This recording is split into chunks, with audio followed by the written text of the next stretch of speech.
I'm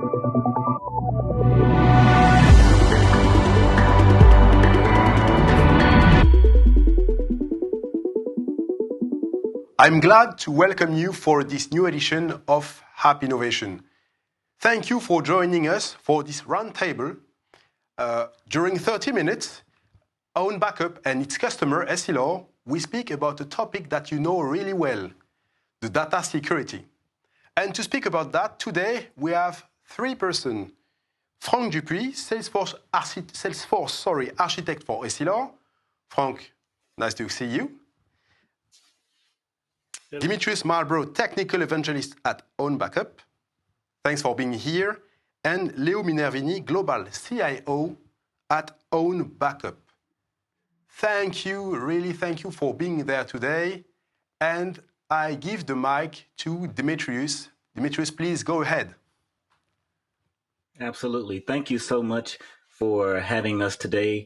And let's jump right into the questions here. So we had some Forrester research survey with over 1,350 users of SaaS CRM solutions. And those results said that data loss and corruption happened in the following three ways. Number one was cyber attacks. Number two was human error. Number three were rogue add-on applications. The question is, why do you think the results of all three of these point to solutions? And also, do you have any recommendations or suggestions on how to protect CRM data from cyber attacks, human error, and rogue add-on applications? And Leo, if you don't mind, let's start with you. Sure.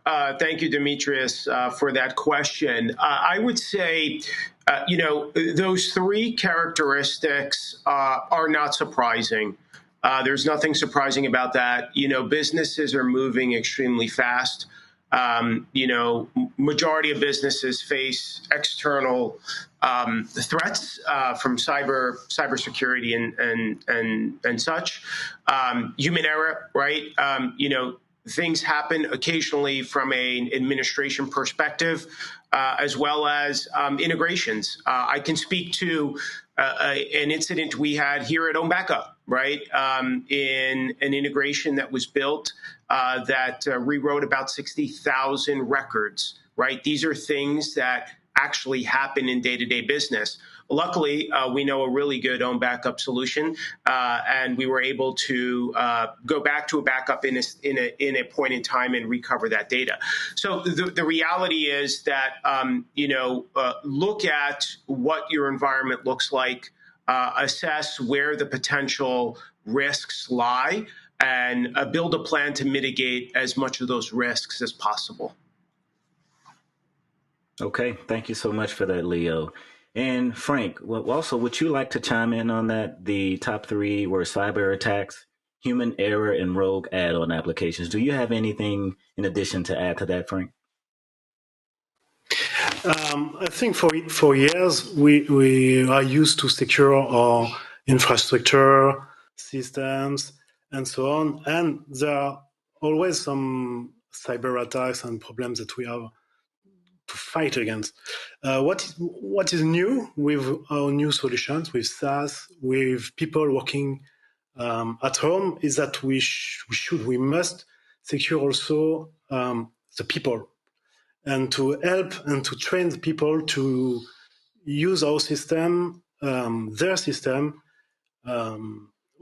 taking care of security, passwords, and so on. It's a job of everybody, ITs, but also the users.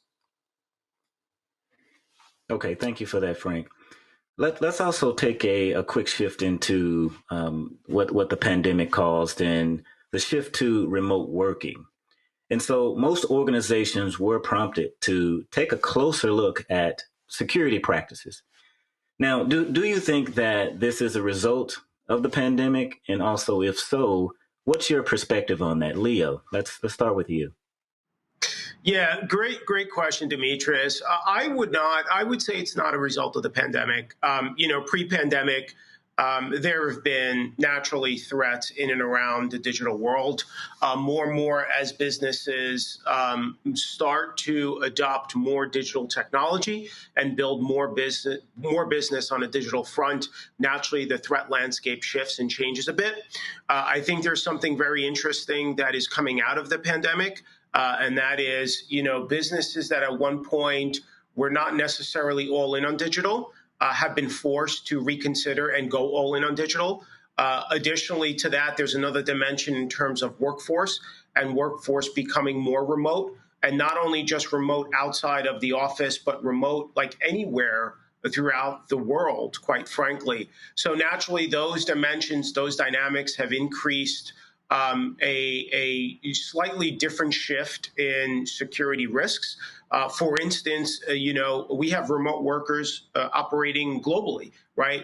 And now we are extremely doubling down and focusing on how do we protect those remote workers, regardless of where they're sitting in the world, so that they have a reliable and, more importantly, a secure connection to business applications such that they can conduct business accordingly. Additionally, it's ensuring that from a help desk point of view, we're able to support those users that may have been locked out of SSO and MFA, or may have challenges, connecting to business applications because of the security parameters. We want to ensure that we're building a global team to ensure that we can support a global workforce. Okay. Thank you so much for that. And I want to shift gears a little bit as well to Frank. I would like to ask you this specific question. I know that you are a Salesforce architect. And from your perspective, what are some of the criteria or best practices that you would consider when it comes to data protection, specifically around the Salesforce ecosystem? As an architect, you must know how and where are really stored your data, because if you, I'm not talking about backups especially. It's really about the data that are used by your business on a daily basis. If you don't know how they are stored, if you know how they are stored, you may have a chance to be able to restore it. If it's not the case, you can forget. And if I talk about IDs, foreign key, relationship independencies, every people that already manipulate data will understand how deep can be complex to restore properly the data. So know your data, know where, know how. It's very, very, very important. Second important consideration about the SaaS solution we are using, every of us and every day, is the network factor. It's really different backupping or restoring gigs or teras of data over the internet than if you are on your own premises. So it's not only plugging an hard drive or loading a tape. It's using the network, and be sure that you will restore and back up all your data in a short time. Okay. I appreciate that. Great advice, Frank. Thank you. Leo, back over to you. And you sit as the CIO of OwnBackUp.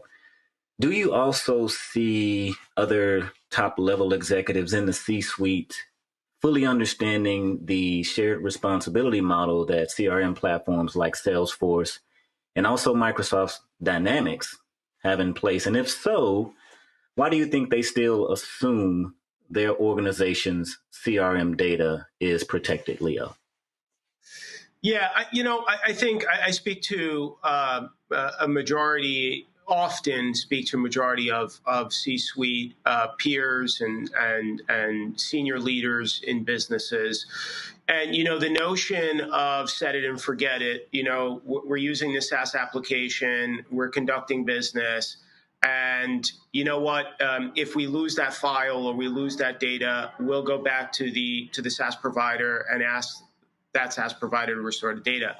The likeliness of that happening in a realistic time frame seldom happens, okay? The reality is that it comes down to education, right? More and more as businesses are adopting SaaS technology, SaaS applications to run their business or support their business, it's important to first and foremost categorize the data. What is the mission critical, business critical data, right?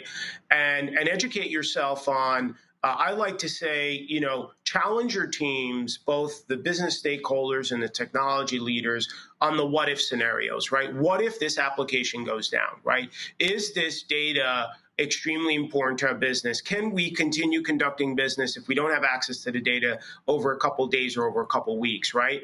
And if the question is no, this is mission critical data and we need it, well, you need to start building a backup and recovery solution around it. Now, look, the reality is that back to Frank's point, you can back up data, right? I mean, if you can get to the data, you can back up the data.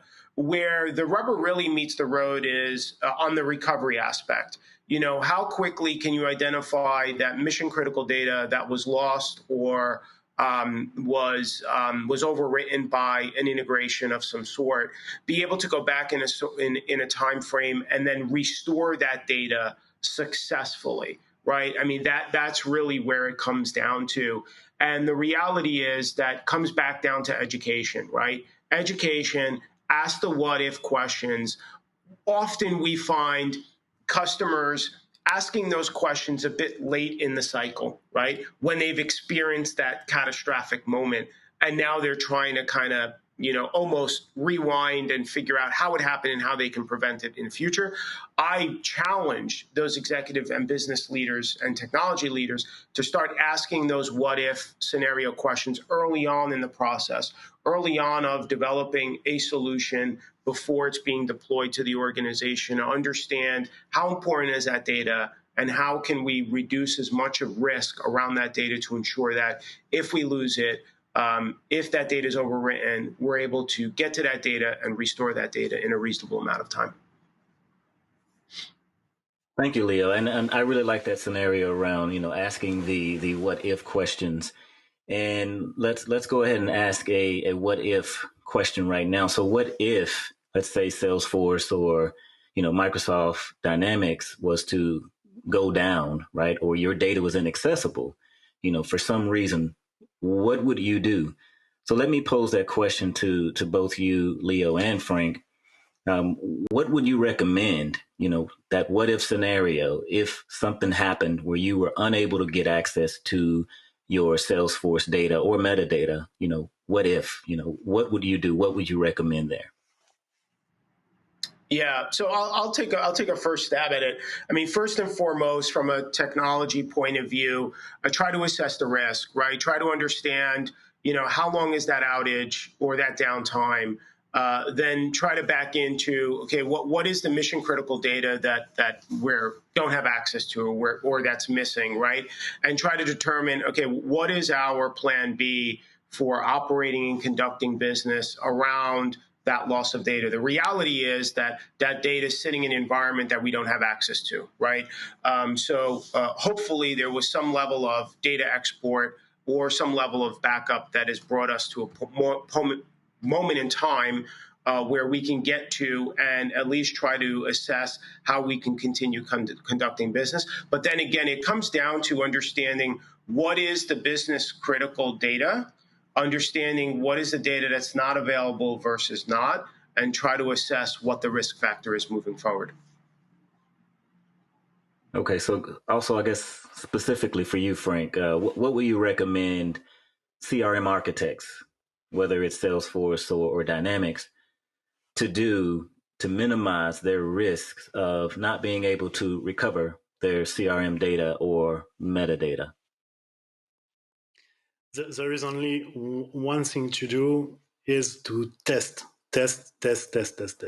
No matter what your backup solution is, third party, a global one for all your system or dedicated for your CRM, or even an in-house solution, it is useless if you do not test it regularly.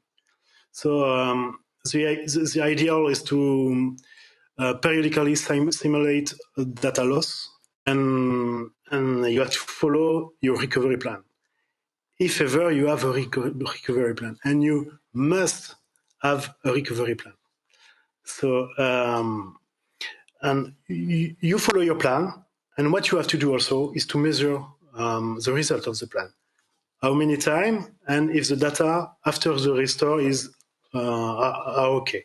So we will talk about recovery point objective and recovery time objective. So you have to define with your business how long you can live without the system, without the data, and also for the recovery point, how many data you can lose if you are on your daily, or weekly or monthly. Maybe you can't live without more than 1 hour of data. So you should test that, you should improve that, and you should retest that, and you should re-improve that. That's mandatory, because data for the business, it's the key. We all know that. Great. I really love your response there. Oh, go ahead. Oh, yeah. I was just going to add, I think the adding to Frank's comment, it's not a matter of if, it's a matter of when, right? These interruptions in service occur across multiple vendors, multiple providers. And back to Frank's point, building the plan, testing that plan, and testing that plan frequently, but against an environment in which you understand as a business owner what you're able to conduct business against versus what you're not in terms of mission critical data, right? Understanding what is the data that's mission critical, building the backup and recovery strategies and plans around that data. Because at the end of the day, the reality is that again, I'll reemphasize, it's not a matter of if, it's a matter of when, and when it happens, how long, right? And those are kind of the big question marks. Awesome. And I really love both of your responses there. And Frank, you mentioned recovery time objective, recovery point objective, and both of those things are absolutely critical to building that recovery plan, and also making sure that you have that solid strategy. Let's shift a little bit and let's go back to security. And one thing that's mentioned often now is cyber attacks, and primarily ransomware. Okay. Now let's see if we could do a toss-up question around ransomware. And just hypothetically speaking, let's say, do you think that, SaaS CRM applications are vulnerable to such attacks? And if so, why? And also, what would be your solution or your recommendation around maybe minimizing that and being able to recover quickly? You want to take that, Leo, first? Yeah, sure. I think my first response to that is never assume. Naturally, SaaS providers, are building and have built security models around protecting the data, protecting the environment. The reality is that more and more these cybersecurity attacks are getting more sophisticated, right? I would never want to be in a position where I'm assuming that my data is protected. I think the smart approach is to assume that it's not and build in a layer of protection that protects you in the business, right? Reduces the risk. In the event that a cyber attack should occur, you have a plan that you can invoke that essentially gets to your data when you need it, how you need it. And the reality is that you need tools that are introduced into these SaaS environments to be able to do that. And the reality is that at the end of the day, I would categorize those cyber attacks as, again, not if, but when, and try to protect yourself as much as possible from a risk mitigation point of view. Okay, great. Frank, would you like to add on anything to that? I think Leo said a lot of interesting thing about that. And maybe mitigation is the key. And we have two ways of mitigation. One, to prevent, and the human factor is the key in prevention. So human factor for the users. So we should set up multiple factor authentication and so on, and train the user to be careful with our system. Also, on an administrator point of view, now I'm talking to CRM administrators, you should take care of the user you have in your database, the right you give to your users, and be careful to keep an eye on what is done on the system. And if you have only users that should have access to the system, it's very important. You can also restrict the network access. Even if it's SaaS, you can restrict access to your SaaS system. And the second point of mitigation is to prevent, in case of, if something happens, and it can occur, how you restore your data, how you give back the system to your user, and we must have backup solution for that. So key, you prevent data and cyber attacks. Okay, awesome. And also just moving back over to our Forrester research. And with that survey, there are only a few organizations that fully salvage their CRM data after a data loss or corruption event. And during the survey, we revealed that 90% did not fully recover lost data. And to me, that's a very, very shocking statistic. What are your thoughts around this statistic, and how eye-opening is that for you, Leo, to know that 90% did not fully recover if they didn't have that third-party backup and recovery solution? Yeah, so I would say that again, it's not a surprise. 90%, quite frankly, seems a tad bit high, but if you look at just application architecture and the SaaS solutions on the market, backup and recovery is not at the forefront of what they do, right? These are very pointed solutions that are purpose-built for the masses across all industries. The reality is that every organization has a categorically, what data means to that organization, what is important, what is not, what's mission critical, what is not. And the reality is that the more and more usage and business process that's built in and around these applications, the more it gets a bit difficult to recover the data across an entire organization, small, medium, and large enterprise. So from that point of view, again, I challenge decision makers and technology buyers to ask those what if scenarios, and in the event that there is a catastrophe, whatever it may be, data loss, data corruption, cyber attack, what have you, how can we get to our data in a most meaningful, close to real time way? Okay, awesome. Frank, would you like to add anything to that? Yeah, the key point is the restore. And if you ask, do you back up your data? Maybe it will be a bigger figures, but are you able to restore your data? It's another question. And maybe some are exporting data in a database or data lake, I don't know, or raw data. But whenever you want to reload it, to restore it, it's another game. So that's the result of the survey. I think it's because of that. The restore is so tricky against the backup. Okay, thank you, gentlemen, and let's close out with one final question. And we didn't talk a lot about some of the actual common data loss scenarios. Leo, you mentioned there it's not a matter of when, it's a matter of actually what if and when that's going to happen, because it's bound to happen. Can you maybe give me a few data loss scenarios of different ways or different things that can actually happen to users that may not be able to access their Salesforce orgs or their accounts or their records? Yeah, I think, a few top of mind. I referenced a real life event that occurred here at OwnBackUp, right?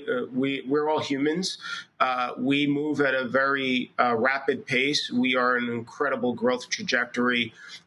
We had an incident where we had an integration turn on, right? Built-in integration turn on, and naturally about 60,000 records were overwritten.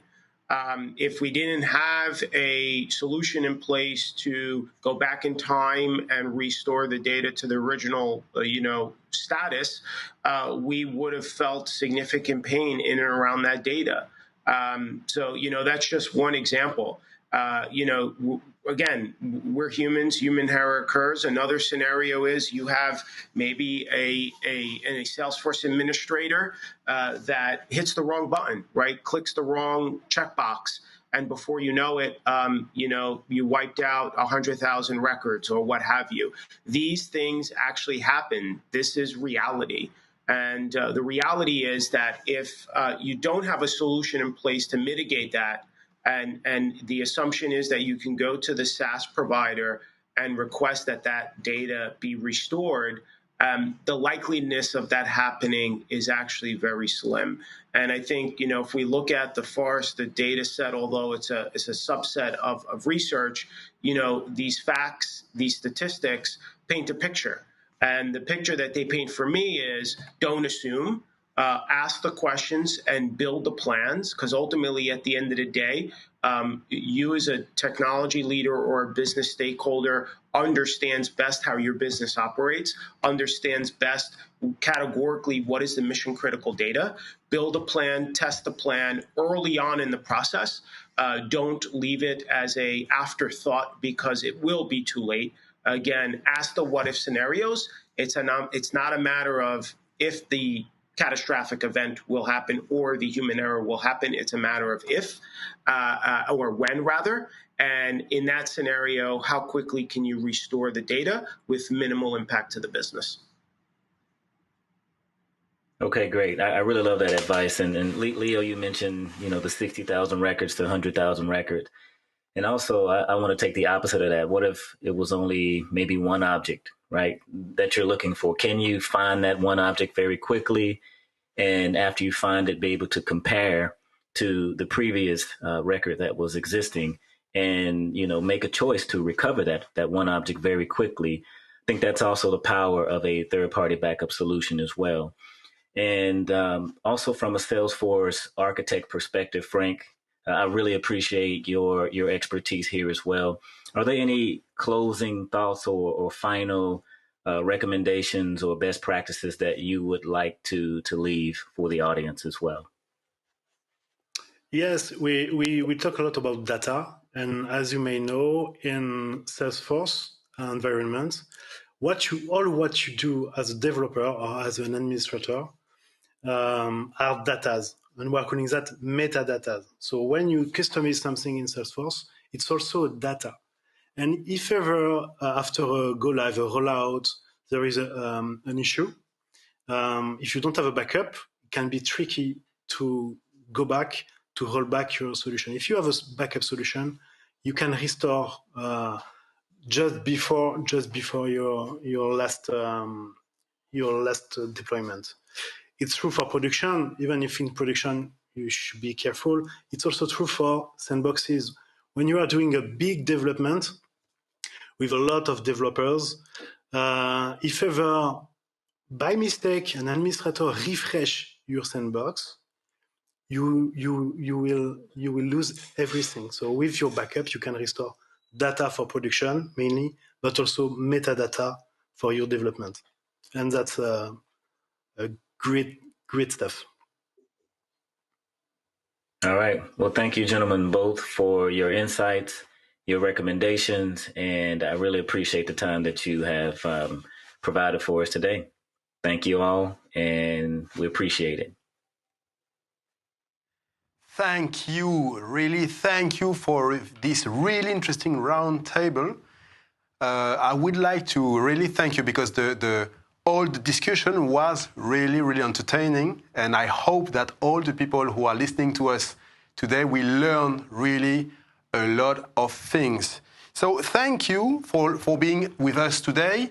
Please check the other content which are available for the App Innovation event. Thank you.